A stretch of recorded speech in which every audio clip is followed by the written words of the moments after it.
Chapter 2. Morning came slowly, as if the sun itself were reluctant to look at what Savannah had become. Matthew Dyer knew it was morning, not by light, but by sound. The neighborhood changed tone when day arrived, birds testing the air in hesitant bursts, a distant engine turning over and dying, the low hum of electricity still flowing through wires that didn't yet know they were supposed to fail. The house creaked awake around them, old wood shifting, pipes ticking as water moved somewhere inside the walls. He lay still on the living room floor, the wooden staff tucked against his chest like a second spine. He had not really slept. He had closed his eyes, yes, but sleep implied surrender, and surrender felt dangerous now. Thor breathed nearby, alive, injured, but alive. Matthew exhaled for the first time in hours. The dog lay on a blanket Whitley had dragged in from the couch, his flank rising unevenly beneath layers of towels and duct tape bandages. Every breath rasped, but it was steady. Not the wet, broken choking of the things outside. Just pain. Just blood. Just a body that still belonged to itself. Whitley sat cross-legged beside him, her back against the couch, phone clutched in both hands like it might float away if she let go. The glow of the screen washed her face in pale light. She hadn't slept either. Matthew could hear it in the way her breathing never quite settled. Saoirse and Matthew Jr. slept tangled together under a blanket on the floor, exhaustion finally winning. Raymond dozed fitfully in the pack-and-play they dragged into the living room, one hand clutching the mesh side like it might disappear. Lilith lay quiet in her carrier, chest rising and falling in a fragile rhythm that made Matthew afraid to blink. Morrigan sat awake. She always sat awake. Cross-legged near the front door, spine straight, hands folded neatly in her lap, watching, listening, counting. Matthew shifted slightly, the floorboard whispering under his weight. Morrigan's head turned instantly. "They're quieter now," she said. Matthew nodded. "Quieter doesn't mean gone." She considered that. "No, it means waiting." Whitley's phone buzzed softly. Matthew flinched at the sound before he could stop himself. Whitley muted it immediately, jaw tight. "There's still service," she whispered. "Not good, but it's there." That was something. Something thin and fragile, but something. She scrolled, eyes moving fast. Matthew couldn't see the words, but he could hear the subtle change in her breathing, the way it hitched and steadied in uneven cycles as she absorbed whatever the screen fed her. "What does it say?" he asked. Whitley hesitated. That told him more than the words ever could. "People are posting videos," she said finally. "Hospitals, streets, a VA clinic on the south side. Someone says patients just snapped." "Snapped how?" Matthew asked. Violent, confused, like they didn't know where they were. She swallowed. "They're saying it's some kind of medical thing. A reaction." "Reaction to what?" Saoirse mumbled, half asleep. Whitley glanced down at her, brushing hair from her face. "Go back to sleep, baby." Saoirse didn't argue. She curled tighter into her brother, thumb in her mouth. Whitley kept scrolling. "City hasn't said much," she continued quietly. "Mayor's office says there's been isolated incidents and to stay indoors if you feel unsafe." Matthew almost laughed. It came out as a short, humorless breath. "They always say that," he said. Power still hummed through the house. The refrigerator kicked on. Somewhere down the block, a television blared, the muffled cadence of a morning news anchor leaking through open windows. Normal things, familiar things. They pressed against the memory of the night like denial. "What about the police?" Matthew asked. Whitley shook her head. "People are saying response times are bad or non-existent. There are videos of officers backing away, not engaging." Matthew pictured uniforms retreating, hands shaking, radios screaming with too many voices at once. "National Guard?" he asked. "Rumors," Whitley said. Nothing confirmed. She stopped scrolling suddenly. Matthew felt it, felt the way her body stiffened. "What?" he asked. "There's a post," she said slowly. "Someone's brother works at Memorial. He says they were told to lock down a wing last night. Patients attacked staff. Security shot one of them and it didn't stop him. Not right away." Matthew's grip tightened on the staff. "Did they say how?" he asked. "No," Whitley said. "Just that it kept coming." Morrigan spoke without turning around. "Because pain doesn't work anymore." Whitley stared at her. "Morrigan," she said gently, "where did you hear that?" Morrigan shrugged, a small, precise movement. "I didn't hear it. I noticed it."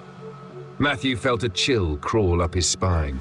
Outside, a car alarm went off, 3 sharp, piercing bursts that tore through the morning like a scream. It cut out abruptly, leaving the air buzzing with its absence.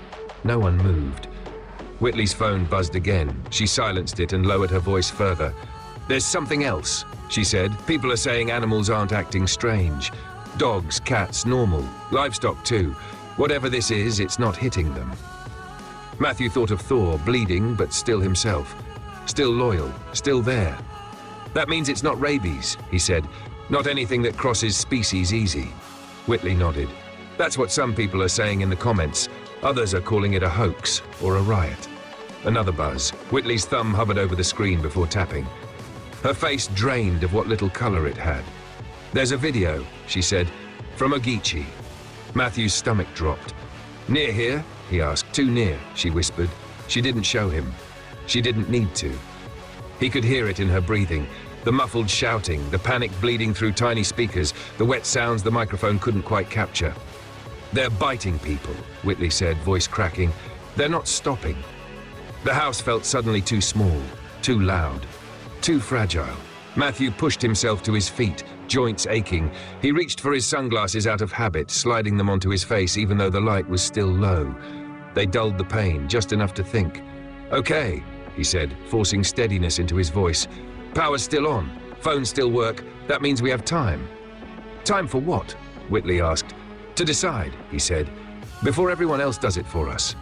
Outside, a distant siren wailed and then cut off mid-note. Savannah hadn't fallen yet, but it was leaning, and the Dyer family stood at the edge of that lean, listening as the world decided whether it was going to catch itself or finally collapse. The first real decision came with the sun. By mid-morning, Savannah had brightened into something cruel.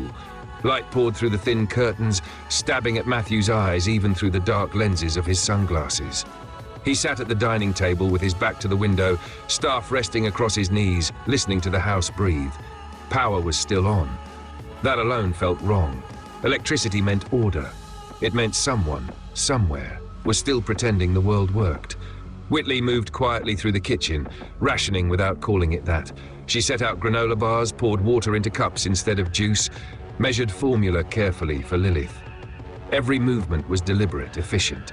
She was already adapting. Matthew heard a knock, 3 quick raps, not frantic, not weak, controlled. Everyone froze. Thor lifted his head with a pained grunt, ears angling forward. No growl, no warning snarl. Just attention. Matthew stood slowly. "Stay back," he whispered. He didn't reach for the gun yet. He listened. Breathing on the other side of the door, fast but not ragged. A foot shuffled. Fabric brushed wood. "Whitley," a man's voice called softly. "It's me, Carl, from next door." Matthew exhaled carefully. Carl Whitaker, late 50s, retired electrician, smelled like cigarettes and motor oil, loud laugh, used to bring Thor jerky when he grilled. "Carl's real," Matthew said quietly. Whitley still hesitated. Then she nodded and unlatched the chain, keeping the door cracked. Carl stood on the porch, hands raised, eyes bloodshot and wild. Not infected wild, but human wild. Fear. Sweat darkened his collar. A radio dangled from his wrist, duct-taped and battered. "They're eating people," Carl said immediately. "I saw it." Whitley opened the door wider. "Inside. Now." Carl didn't argue. He stepped in fast, nearly tripping over the threshold. His eyes flicked to Thor, bandaged and breathing. "Dog got hit?" he asked. "Protected us," Whitley said. Carl nodded, grim. "Figures." Matthew stayed between Carl and the hallway. "What did you see?" Carl swallowed. "Gas station on Montgomery. Guy came out bleeding, screaming for help. Another man tackled him, looked like he was trying to help." Carl shook his head. "Then the bleeding guy bit his neck. Wouldn't let go. Someone shot him twice. He kept chewing." Silence followed that. "They ain't dead," Carl added, "but they ain't right." He held up the radio. "This thing's saying to stay indoors. Curfews. Emergency response ongoing." His voice cracked. "But I've been hearing sirens all morning and not a single one coming back." Matthew turned his head slightly toward the radio. "Turn it on." Carl clicked it. Static hissed, then a clipped male voice broke through. "State Emergency Management advises residents to remain calm and shelter in place. Hospitals are overwhelmed. Avoid downtown corridors. Do not engage. Repeat, do not engage with violent individuals. National Guard deployment pending authorization." The transmission cut to static again. Pending, Carl scoffed. That means not yet. Might mean never. Whitley leaned against the wall, arms crossed tight. If we leave, she said quietly, we have a baby, a toddler, a blind husband. Matthew flinched at the word, but didn't correct her. There was no time for pride. If we stay, Carl said, you've got thin walls and neighbors who panic. As if summoned, shouting erupted down the block. Matthew heard it before anyone else, raised voices, the sharp edge of anger turning into fear, footsteps running, a crash, glass shattering. Thor growled this time, weak but unmistakable. Matthew moved. He didn't see the house as rooms anymore. He saw it as sound and memory. He paced it off, counting steps, touching door frames, dragging fingers along walls. Whitley, he said, get the bats. Axe 2. She didn't question him. Matthew positioned furniture by feel, couch angled to funnel movement, table flipped to create a barrier, chairs stacked to block the hallway choke point. He tied a rope from the stair banister to the coat rack, chest high, something to trip anything that rushed in without thinking. Windows? Saoirse asked. Covered, Matthew said, quietly. The shouting outside turned into screaming. Then came the gunshot. 1, 2, a pause. Then a third. Matthew's heart hammered. They're close, Morrigan said. The radio crackled again, louder now, frantic. Multiple incidents reported. Avoid Ochi Road, reports of aggressive individuals, overwhelming responders. This is not a drill. The transmission died. Something slammed into Carl's front door next door. Wood splintered. Carl backed toward the dyer's wall, eyes wide. That's my house. Another crash. A scream cut short. Matthew felt the moment snap. We go, Whitley said. Not a question. Matthew nodded once. We can't outrun this on foot, not with them. They're in daylight now, Carl whispered. They don't care. A shadow passed the front window, then another. Footsteps dragging uneven on the porch. Thor barked, raw and defiant. The first blow hit their door hard. The wood shuddered. Matthew raised the Lawson, aligning the sound, bracing himself. Everyone behind me, he said calmly, voice steady despite the terror clawing his chest. No matter what you hear, no matter what you think you see. The second blow cracked the frame. A wet breath leaked through the splintering wood. The daytime attack had come, and there would be no pretending anymore. Savannah had crossed the line, and so had they. The third impact split the door frame. Wood screamed. Screws tore free with a sound like breaking teeth. Matthew felt the vibration through the floorboards, through the soles of his feet, up his spine. The house shuddered, old bones protesting violence they had never been meant to endure. Down, Whitley hissed. The kids dropped instantly. Saoirse pulled Matthew Jr. flat behind the overturned table. Morrigan guided Raymond with mechanical precision, hands firm but gentle, pressing his face into her shoulder to muffle any sound. Lilith stirred, tiny breath hitching. Matthew didn't move. He stood 3 feet from the door, sunglasses dulling the world into a smear of grey pain and shadow. Lawson 380 raised, staff leaned against the wall within arm's reach. He aimed by sound alone, by the wet drag of breath, the scrape of fingers forcing their way through broken wood. The door burst inward, not all at once. It peeled. A shoulder forced through the splintered gap. Then a head, hair tangled and stiff with something dark and sticky. The smell hit Matthew next. Iron and rot and sweat layered so thick it burned the back of his throat. The thing made a sound that might once have been a word. Matthew fired. The pistol cracked like thunder in the enclosed space. The recoil bit into his wrist, sharp and familiar. He fired again, then again, counting each shot with cold precision. The body collapsed forward, weight slamming into the doorframe. It didn't scream, it gurgled. Something thick spilled onto the floor and soaked into the rug. Another sound answered it from outside. A rush. Too many feet. More coming, Carl shouted. Matthew dropped the pistol onto the table without looking and grabbed the staff. He stepped forward just as another shape forced its way through the broken door, hands clawing, teeth snapping at nothing. He swung. The staff connected with a hollow crack, skull or collarbone, he couldn't tell. The impact vibrated up his arms, solid and real. The body went down hard, thrashing, fingers scraping uselessly against the floor. Matthew didn't stop. He swung again and again, until the thrashing stopped. Whitley fired from behind him, sharp, controlled shots that echoed painfully. Matthew heard one body drop outside, another stumble into the porch railing. The sounds blended, Gunfire, snarling, the wet slap of flesh on wood, glass shattering somewhere nearby as another house failed. "Dad!" Saoirse cried.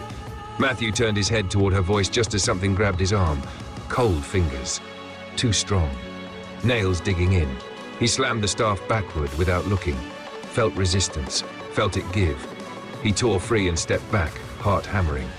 Thor lunged from his blanket. The dog moved slower than usual, injured leg dragging close, but his jaws closed with terrifying certainty around a forearm that reached too far inside the house. There was a crunch, a scream. Thor shook once, violently, then released. The arm fell, it twitched. Thor growled over it, blood dripping from his muzzle, but his eyes were clear. Still him. "They're not biting him," Whitley shouted over the chaos. "They're ignoring him." Matthew understood immediately. "They don't want him," he said. "They only want us." Another body forced itself through the door, tripping over the fallen ones.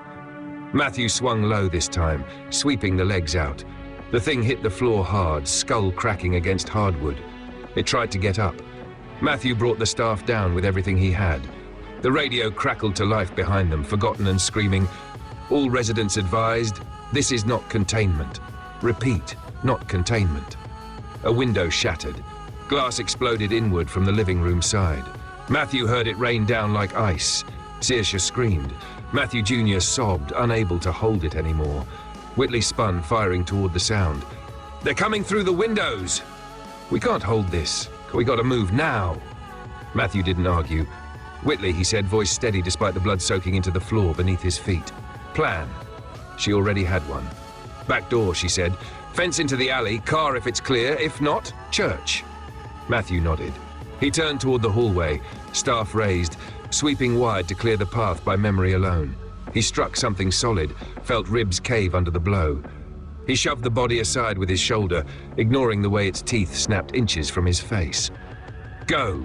he shouted. They moved as one. Saoirse first, dragging Matthew Jr. Morrigan carrying Raymond with impossible calm, one hand clamped over his mouth. Whitley scooped Lilith up without breaking stride, her pistol still in her other hand. Carl followed, radio abandoned on the table, eyes wild. Matthew backed toward the hall, staff swinging, listening for breath, for movement, for the wrong sounds. Something grabbed the end of the staff. Matthew twisted, yanking it free, then drove the butt into the sound until it fell silent. They reached the back door, just as another crash shook the house. The front had failed.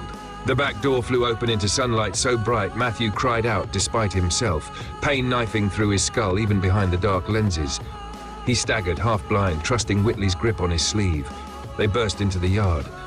The alley beyond was chaos, people running, screaming, falling. Shapes moved wrong, fast and jerking. Gunfire cracked somewhere nearby, then stopped abruptly. The world had gone loud. Matthew turned once, staff raised, listening to the house they were leaving behind. He memorized the sounds, the way the wind moved through the broken window, the way something inside knocked furniture aside, the way a home died. Then Whitley pulled him forward, and the Dyer family ran, not away from Savannah, but deeper into what it had become.